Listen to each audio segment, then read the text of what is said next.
Sitt is the chairman of Thor Equities. He's working with Mayor Adams on his Economic and Workforce Development Committee, and Joe Sitt joins me now. What's your proposal to get workers back to the office, full-time, big-time?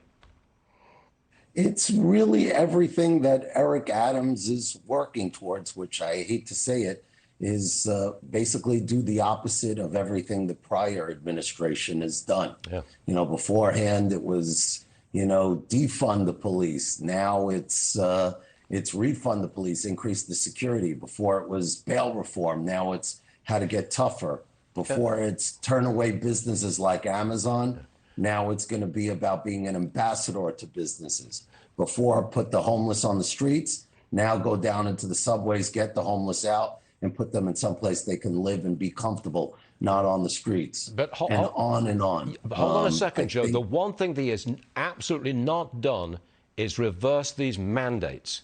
You gotta get vaxxed if you want to go into the office buildings of New York. He's not reversed that mandate at all. He's sticking with it. That keeps people out of the office.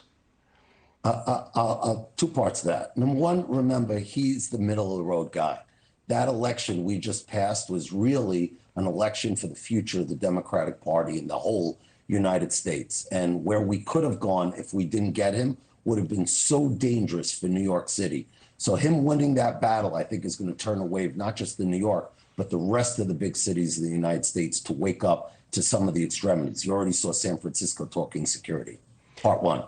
Part two is that Omicron, people do realize, hopefully more and more, that this zero Omicron policy is not going to work.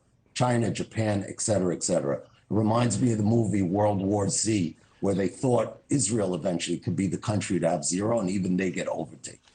Like Bill Gates said recently, this COVID has now become the flu. It's endemic, and we have to accept it. So lift the mandates. So lift the mandates. Why are you firing people if they don't get a vaccine which does not protect against Omicron?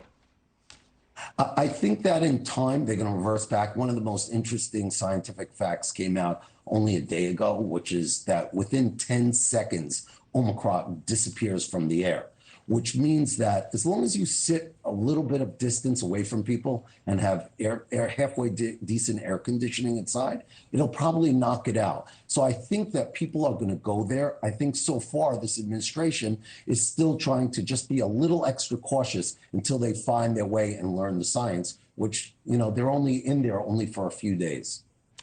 Only time will tell if that actually works out. Joe Sitt, thanks very much for being with us. We're all in this together. I'd love to see New York City come back really strong, because I love this city. But I don't see it happening just yet, It's going to. I'm the guy that ran out of New York 8 years ago to go to the Southeast. And I'm the guy telling you, a little ahead of the curve, New York now is going to get its shot with Eric Adams. Okay, we hope you're right. Joe, thanks very much.